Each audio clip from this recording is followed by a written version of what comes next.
Hello friends, नमस्ते, अस्सलाम वालेकुम, सत श्री अकाल। जो भी आपको पसंद है कबूल कीजिए। चलते हैं आज की इंटरेस्टिंग रिएक्शन वीडियो की तरफ।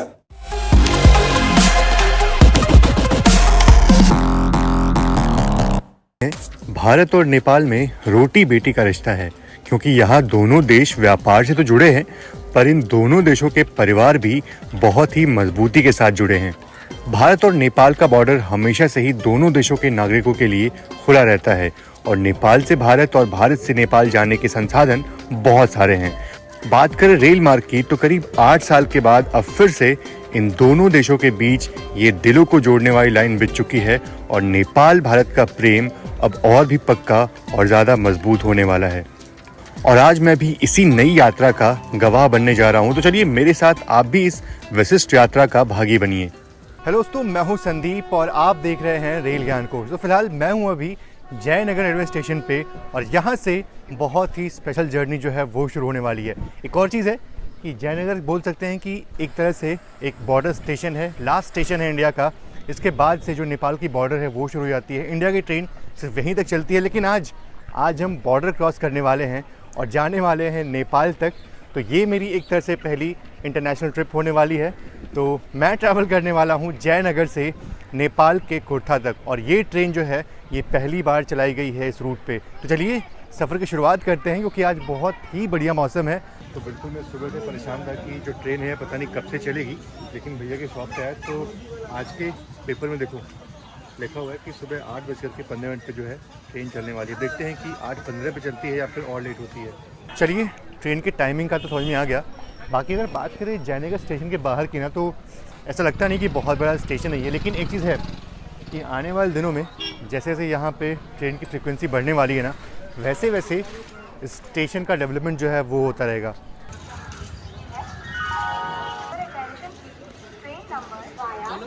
एक चीज़ और है कि स्टेशन के ठीक बाहर आपको एटीएम मिल जाएगा, तो अगर आपके पास कैश नहीं है तो कैश आप निकाल सकते हैं, ताकि आप अगर नेपाल में जाओ तो फिर आपको मतलब ऐसा कोई दिक्कत ना हो। हालांकि वहाँ पे इंडियन रुपीज़ जो है वो चल जाता है, तो इसलिए पर उसके लिए कैश होना बहुत ज़रूरी है।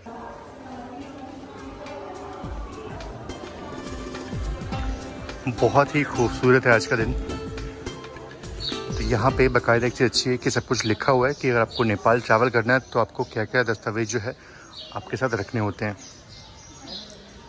इंटरनेशनल 2 तारीख को इसकी शुरुआत हो चुकी थी, लेकिन आज आम पब्लिक के लिए इसे पहली बार खोला जा रहा है। और ये जो प्लेटफॉर्म है ना, जिधर मैं जा रहा हूँ अभी, यहीं से मेनली वो ट्रेन जो है वो चलेगी और यहीं से आपको टिकट जो है वो भी यहीं से लेना होगा। उस तरफ से कोई मतलब नहीं है। और ये इंडियन कस्टम्स, इससे आपको गुजरना ही पड़ेगा। इंडियंस के लिए कोई दिक्कत नहीं है, सिर्फ आपको अपना फ़ोटो आईडी जो है वो दिखाना होगा, तो कोई दिक्कत की बात नहीं है। अदरवाइज़ कोई और नेशन का जो ट्रैवलर है वो शायद इसमें इतनी आसानी से ट्रैवल ना कर पाए। तो ये है वो टिकट काउंटर जहाँ से आपको टिकट जो है वो मिलेगा। और बात करें टिकट कॉस्ट की, तो यहाँ आप देख सकते हो सारे स्टेशन तक का जो टिकट है वो यहाँ पे दिया गया है। बाकी फेयर देख रहे हैं ना, ये नेपाली रुपीज़ में है। इंटरनेशनल ट्रिप होने वाला है ये तो। और इस स्टेशन का देख रेख जो है वो नेपाल के अधीन है। और अभी फाइनली बुकिंग जो है वो शुरू हो चुकी है। सब लोग लाइन में जो है वो लग चुके हैं। देखिए, हम नेपाल जा रहे हैं और भैया के पास नेपाली 500 रुपये जो है वो रखे हुए थे। तो कुछ ऐसा होता है नेपाली 500 रुपया। चलिए, हमारा इंडियन करेंसी भी वहाँ चल जाएगा ना भैया। तो टिकट प्रिंट होने में तो काफ़ी टाइम लग रहा है, करीब 1.5 घंटे हो गए हमें यहाँ पे बैठे हुए, पर अभी तक टिकट जो है प्रिंट नहीं हो पाया। लेकिन इस दौरान जो ट्रेन जो है ना वो आ चुकी है, तो पहले अराइवल जो है वो दिखाते हैं, उसके बाद देखते हैं कि टिकट मिलती नहीं मिलती है। ट्रेन बड़ी सजी हुई है, नेपाल और भारत के बीच वैसे तो आज़ादी के पहले से ही ट्रेन चलती थी। 1937 में नैरो गेज की ट्रेन भारत के रक्सौल से नेपाल के अमलेखगंज के बीच चलती थी।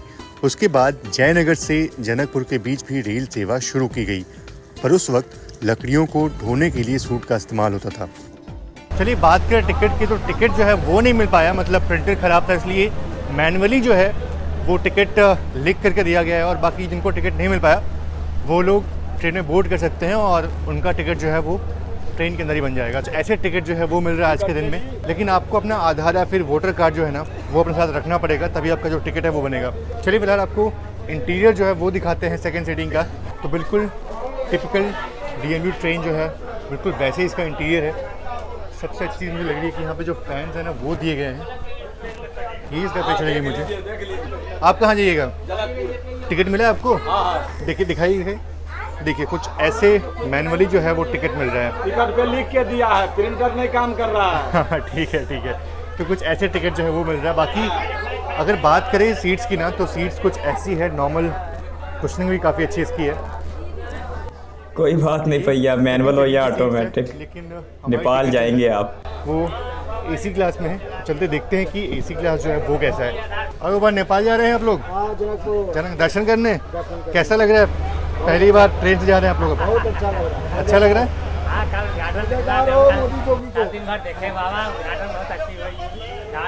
सुविधा हो गई ना, बस से अच्छा है ना? चलो ये बढ़िया चीज़ है, सब लोग खुश हैं।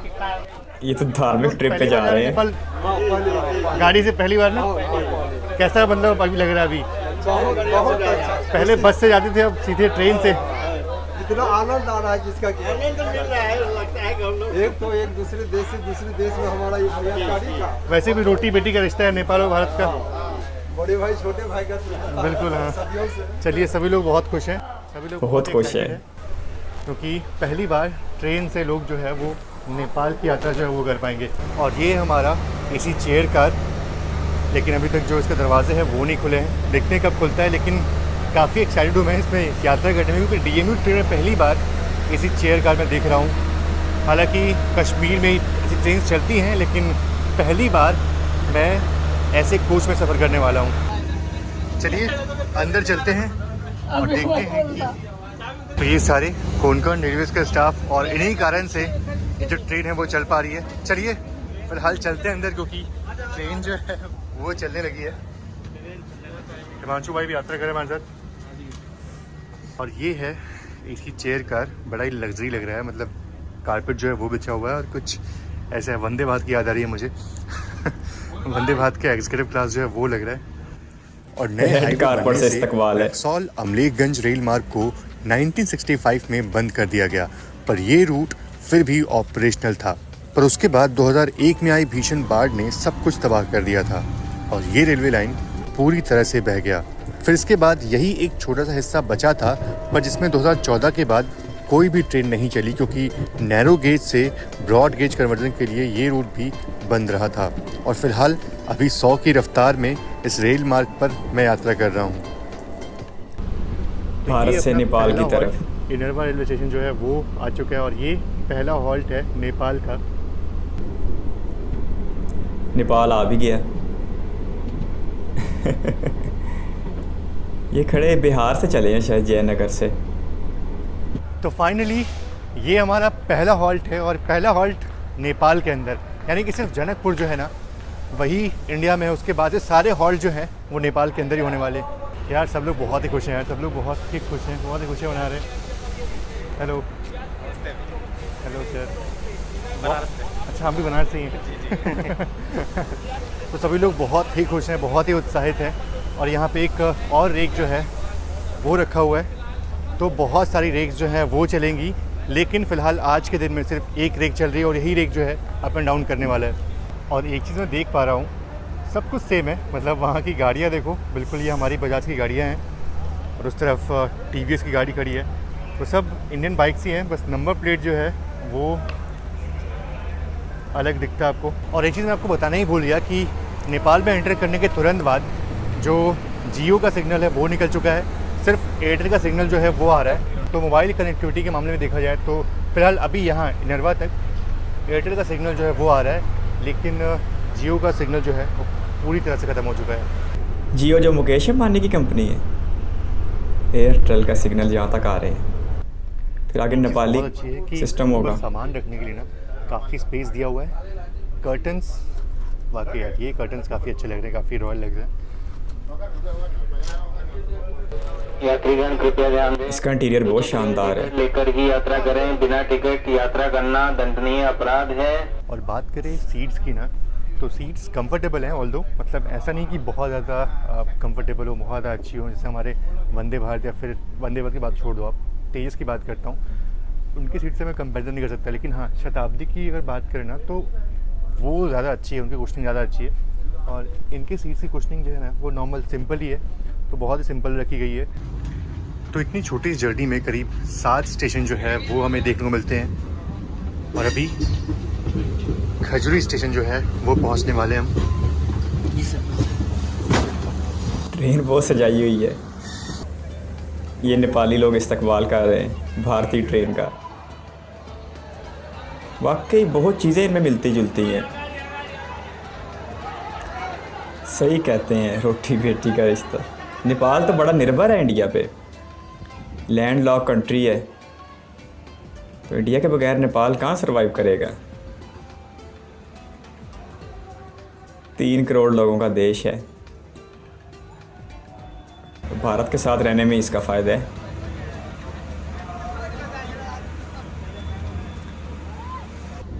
लेकिन इंटरनेशनल ट्रेन होने के कारण से जो सिक्योरिटी है इस ट्रेन की वो भी काफ़ी पुख्ता है। ज़ाहिरी बात है 2 मुल्क के कवानीन बीच में मुलव्वस है, 2 मुमालिक के, इंडिया और भारत के। बड़ा ज़बरदस्त इलाका है, लेकिन ये पहाड़ी इलाका नहीं है, सारा ये ज़मीनी इलाका दिखाई दे रहा है। नेपाल को तो पहाड़ों की सरजमीन भी कहते हैं, दुनिया की सबसे ऊंची चोटी। और चाहे वो कोई भी स्टेशन हो, हर स्टेशन पे आपको भीड़ जो है वो देखने को मिल जाएगी।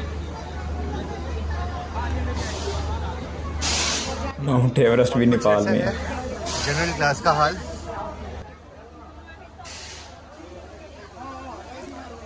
जनरल क्लास में तो नेपाली भर भर के आ रहे हैं।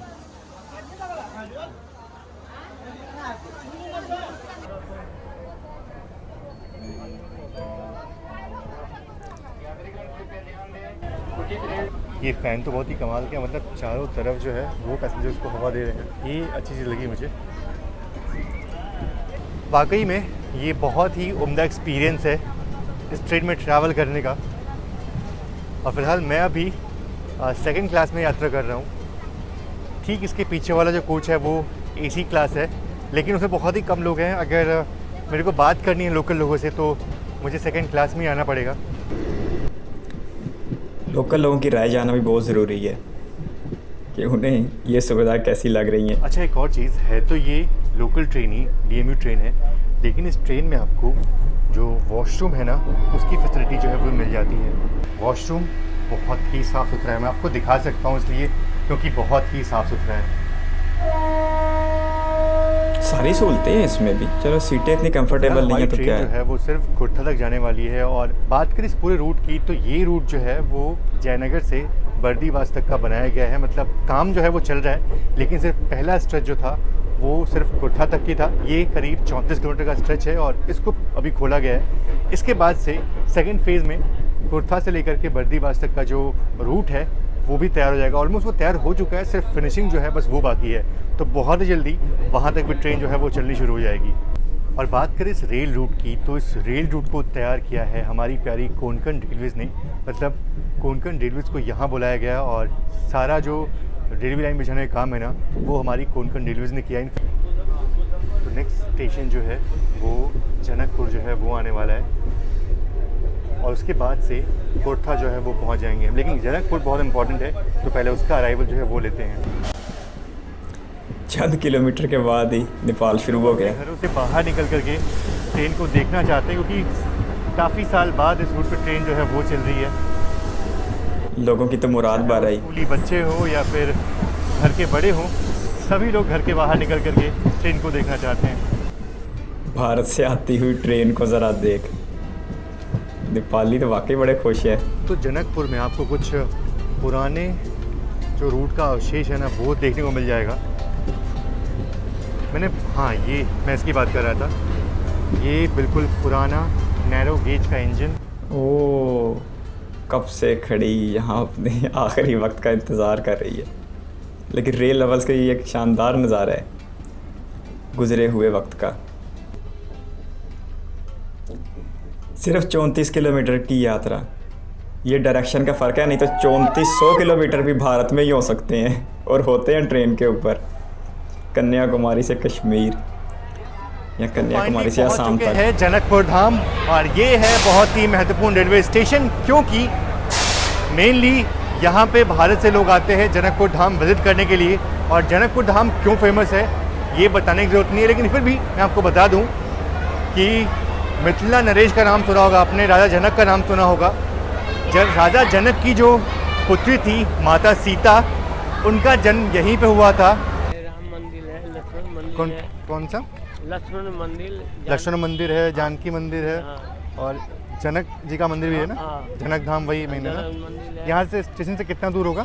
थोड़ा ही दूर है। मतलब यहाँ से रिक्शा मिल जाएगा किसी को भी? यहाँ पर मिले। अच्छा, वहाँ पे बैटरी रिक्शा, कोई भी रिक्शा मिल जाएगा? हम जानकी मंदिर जाएंगे वही। तो अच्छा, तो यहाँ से आप आराम से रिक्शा में बैठ करके ना सारे धार्मिक स्थल जो है वो घूम सकते हैं।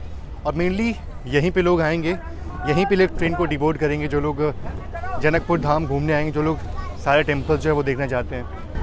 मजहबी मकाम है फिर तो ये, इसलिए यहाँ पर गहमा गहमी भी ज़्यादा है। ये नेपाली बच्चे को ज़्यादा ही खुश हैं लगता है। बच्चे बहुत ही खुश हैं। इन्होंने अपनी ज़िंदगी में पहली बार देखी है भारत से आती हुई ट्रेन। कभी ट्रेन में बैठे हो इधर? नहीं बैठे हो? अब बैठोगे इसमें? ये बच्चे फर्स्ट टाइम जो है वो ट्रेन को देख रहे हैं। शायद जब ये पैदा हुए होंगे ना, तब यहाँ के जो ट्रेनें हैं वो बंद हो चुकी होंगी। ये संदीप भाई ने बिल्कुल मेरे मुंह की बात ले ली। मिल रहा है। कैसा है ट्रेन? अच्छा है? बहुत बढ़िया। कितना अच्छा। बहुत बढ़िया है। बहुत बढ़िया। कब जाओगे फिर इसमें? अभी दवा नहीं है। हैं? दवा नहीं है। दवा नहीं है, शायद किराए को कह रहे हैं, फेयर को। बच्चों की एक्साइटमेंट बड़ों से भी ज़्यादा है। और ऐसा लग रहा है जैसे मेरे गले में जो है वो हार डाल दिया गया हो। खैर फिलहाल चले, आपका भी इस्तकबाल है नेपाल में। जर्नी के लास्ट स्टॉप यानी कि कुर्था, और अराउंड 34 किलोमीटर की जर्नी जो है वो हमने कंप्लीट कर ली है। और समय अगर आप नहीं पूछो तो अच्छा होगा, क्योंकि करीब 2 घंटे का समय जो है वो लगा हमें ये डिस्टेंस कवर करने में। 17 किलोमीटर फी घंटा, पर इंटरनेशनल सिलसिला था, शायद इस वजह से भी टाइम ज़्यादा लगा।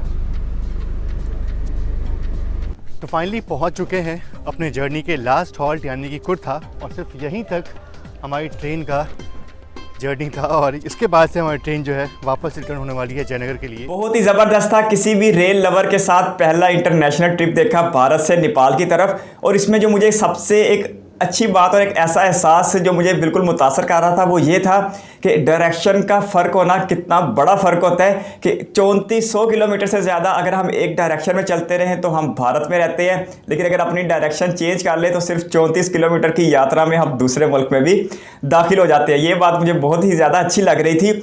और ये बिल्कुल जयनगर से स्टार्ट हुए, बिहार में शायद ये 4 किलोमीटर के बाद इंटरनेशनल बॉर्डर शुरू हो चुका था और नेपाल में दाखिल हो चुके थे। और नेपाली लोग चाहे छोटे थे, बड़े थे, मर्द थी, औरतें थी, खुसूसन नेपाल के बच्चे बहुत ज़्यादा एक्साइटेड थे इस ट्रेन को लेके।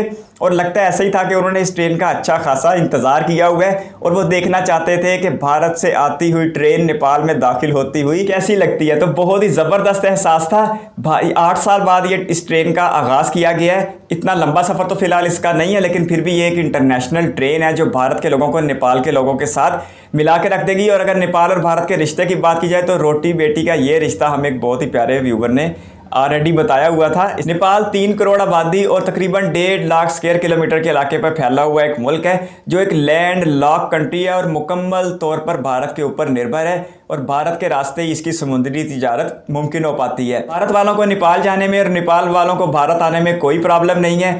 थोड़ी एक चंद कानूनी तकाजे वो पूरे करने के बाद कोई भी भारतीय नेपाल जा सकता है या कोई भी नेपाली भारत में आ सकता है। नेपाल भारत के साथ कई एक रियासतों में अपना बॉर्डर शेयर करता है, झारखंड, उत्तर प्रदेश, बिहार, थोड़ा सा वेस्ट बंगाल और थोड़ा बहुत सिक्किम भी। 2 रियासतों में सबसे ज़्यादा है यूपी और बिहार के रास्ते में। तकरीबन 1500-1600 किलोमीटर का इंटरनेशनल बॉर्डर है और भारत को इस बॉर्डर के ऊपर लेके कुछ ज़्यादा परेशानी भी फेस नहीं करनी पड़ती, क्योंकि भारतीयों का नेपालियों के साथ रिश्ता बहुत ही बेहतरीन है। इंडियन स्टेट्स की जियोग्राफी को लेके मेरे जहन में सिक्किम चल रहा है, जो मुझे लगता है कि अपनी लोकेशन को लेके सबसे ही एक मुनफरिद एजाज़ रखती है। उसके एक तरफ चाइना है, एक तरफ नेपाल है, एक तरफ भूटान है, और अगर बीच में छोटा सा सलगोरी पास ना होता तो फिर बांग्लादेश भी उसका हमसाया होता। चारों तरफ से वो इंटरनेशनल बॉर्डर के साथ घिरी होती। तो सिक्किम इस लिहाज से बहुत ही इम्तियाजी हैसियत रखता है कि वो 3 तरफ से तो मुकम्मल तौर पे घिरा हुआ है दूसरे मालिक के साथ, और चौथी तरफ से बांग्लादेश भी वहाँ से कुछ ज़्यादा दूर नहीं है। खैर, नेपाल की तरफ यात्रा देखी, छोटी सी यात्रा लेकिन खुशियों से भरपूर, और बहुत ही अच्छा लगा देख के। सारा रास्ता ही ज़मीनी था, कोई पहाड़ी सिलसिला को इतना ज़्यादा दिखाई नहीं दे रहा था, लेकिन अगर आने वाले दिनों में इस ट्रैक को काठमांडू तक ले जाया जाता है तो फिर यकीनी तौर पर नेपाल जिन चीज़ों में मशहूर है, खुसूसन दुनिया की सबसे ऊंची चोटियों को लेके, तो फिर वो शानदार नज़ारे भी देखने को ज़रूर मिलेंगे। तो वीडियो देख के बहुत ज़्यादा अच्छा लगा। भारत सरकार और नेपाली सरकार दोनों सरकारों को मिलकर इस काम पर तवज्जो देनी चाहिए, जिससे भारत और नेपाल के ताल्लुकात मजबूत हो, क्योंकि इससे इंडिया से ज़्यादा नेपाली लोगों का फ़ायदा होगा अगर यहाँ पर सियाहत बढ़ती है, क्योंकि नेपाल में बहुत सारे मजहबी मकाम आते हैं भारतीयों के लिए। और इसके साथ साथ बिहार के बहुत सारे ख़ानदान ऐसे हैं जिनके कुछ अजीज़ो करबा नेपाल में रहते हैं, तो उन लोगों के लिए भी आने जाने में अच्छी खासी आसानी हो जाएगी। तो यूँ भारत और नेपाल का रिश्ता जो पहले ही अच्छा खासा मजबूत है वो मज़ीद मजबूत तर हो जाएगा। आपकी कीमती वक्त का शुक्रिया इस वीडियो पे यहाँ तक बनने लगे, बहुत सारा धन्यवाद। चैनल पर फर्स्ट टाइम तो सब्सक्राइब करते हुए बेल आइकन प्रेस करते। बहुत जल्द एक और इंटरेस्टिंग रशियन वीडियो के साथ मिलेगी, तब तक के लिए अपना बहुत सारा ख्याल रखिएगा। Bye bye.